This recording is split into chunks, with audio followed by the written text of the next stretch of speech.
आज मध्यरात्री 2:30च्या सुमारास मयवाडवरून सावंतवाडीच्या दिशेने जाणारे एका अवजड वाहनाने वरची मयवाड येथील सामाजिक कार्यकर्ते दीपक करमळकर यांच्या घराशेजारी भली मोठी काजूच्या झाडाचे फांदीवर धडक देत थेट विद्युत पुरवठा करणाऱ्या वाहिन्या देखील तोडत विद्युत पोल जमीनदोस्त केला।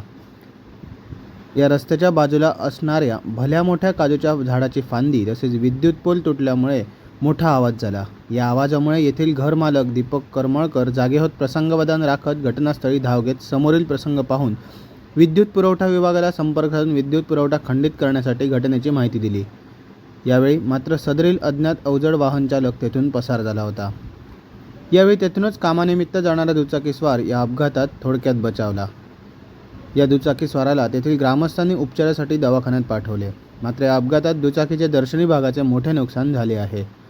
मध्यरात्रीची घटना असल्याने आणि रस्त्यावरच भली मोठी काजूच्या झाडाची फांदी व विद्युत पुरवठा करणारा पोल पडल्याने दोन्ही बाजूच्या जवळजवळ 1 किलोमीटर लांबच लांब रांगा लागल्या होत्या। करमळकर यांनी यावेळी ग्रामस्थांना बोलावून सदरील झाड पोल बाजूला करून वाहतूक सुरळीत केली। ग्रामस्थांकडून यावेळी नाराजी व्यक्त करण्यात आली, कारण अशी रस्त्यावरून अवजड वाहतूक करताना संबंधित विभागाला याची अगोदर कल्पना देणे गरजेचे असते। मात्र हे वाहन चालक वाहतूक करताना कोणतेही नियम न पाळता सार्वजनिक मालमत्तेचे नुकसान करून पसार होतात। त्यामुळे संबंधित वाहन चालकांवर कारवाई करण्याची मागणी ग्रामस्थांनी केली आहे। Madan Murkar, Konkan live breaking, Malewad, Sawantwadi.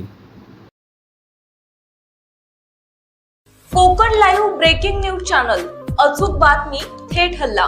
कोकणातील ज्वलंत प्रश्नावर मर्मभेदी लिखाण करून सत्य मांडणारे निर्भीड चॅनल।